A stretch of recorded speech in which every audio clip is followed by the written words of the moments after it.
Yung nanay, tinuturuan niya yung kanyang anak. Kasi yung asawa niya maglalasing. So ayaw niya na ang kanyang anak maglalasing din. Kaya sabi niya, anak, halika, meron ako ituturo sa yung lesson. Kumuha siya ng 2 baso. Sabi niya. Tapos yung isa nilagay niya ng alak, yung isa nilagay niya ng tubig. Sabi niya, anak, panoorin mo tong mabuti. Kumuha siya ng uod.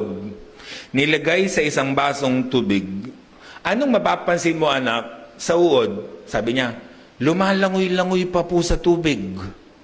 Very good. Kumuha uli siya ng isang uod, nilagay naman dun sa alak. Sabi niya, anak, pansinin mo yung uod, anong nangyari dun sa alak, dun sa uod na nasa alak? Namatay po. Ano ang lesson na dapat mong matutunan? Sabi niya, dapat po umiinom tayo ng alak para mamatay ang uod sa katawan. No? At huwag tayong iinom lang ng tubig kasi uuurin tayo.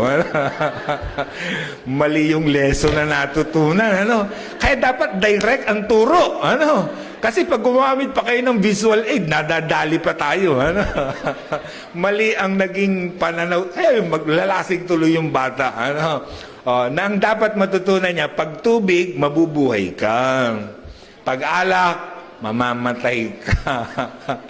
Ano? So mali yung turo na ito. Ano?